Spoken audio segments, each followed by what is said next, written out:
L'acquisition du label Un Radis, il y a un mois maintenant, a vraiment été accueillie avec beaucoup d'enthousiasme par le personnel. C'est vraiment quelque chose de très gratifiant et très valorisant pour l'ensemble des intervenants. Et c'est même quelque chose qui donne un sens au travail au quotidien, quoi.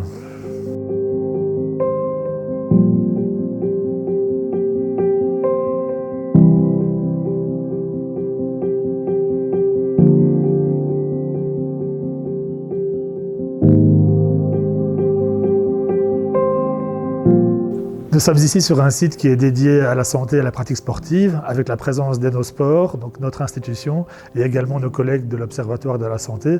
Nous avons donc un rôle prépondérant à jouer par rapport à la qualité nutritive des repas que nous proposons. Donc effectivement, cette année, on en a obtenu le premier radis. Et alors, en fait, les changements, enfin les critères, on essaie un maximum d'utiliser le produit, mais dans son entièreté. Le plus compliqué, entre guillemets, c'est de savoir faire manger aux enfants des légumes difficiles, style chicon, chou de Bruxelles. Donc nous, on essaie justement de transformer le produit pour qu'ils puissent le manger sans se rendre compte. Et après, petit à petit, ils pourront le manger peut-être à l'état plus nature que transformé. Donc avant notre adhésion Green Deal, on proposait déjà par exemple l'accès à l'eau gratuitement, on triait les déchets, on achetait certains produits locaux. Mais là vraiment depuis l'adhésion au programme, on a vraiment accentué la relocalisation des achats, donc notamment dans des fermes locales ici, et surtout aussi notre achat de viande. Donc nous travaillons avec un boucher qui travaille qu'avec un seul éleveur, donc il n'y a aucun intermédiaire, on sait d'où viennent les viandes qu'on achète et où elles sont élevées.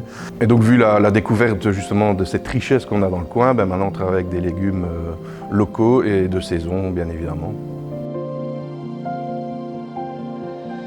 Et donc on devait bien identifier la quantité achetée annuellement. Donc de chaque, par exemple si je prends le porc, la quantité de jambon, la quantité de lard sur une année complète, savoir si c'était aussi bio ou non, quel circuit, donc si c'était local ou pas, et le prix.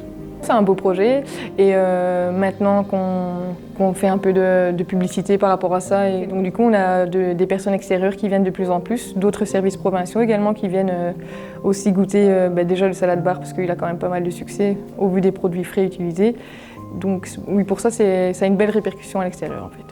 Mais une fois que le processus est lancé, c'est assez facile, c'est un suivi.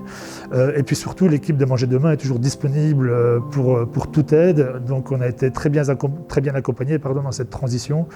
Donc je le conseille évidemment à tout le monde.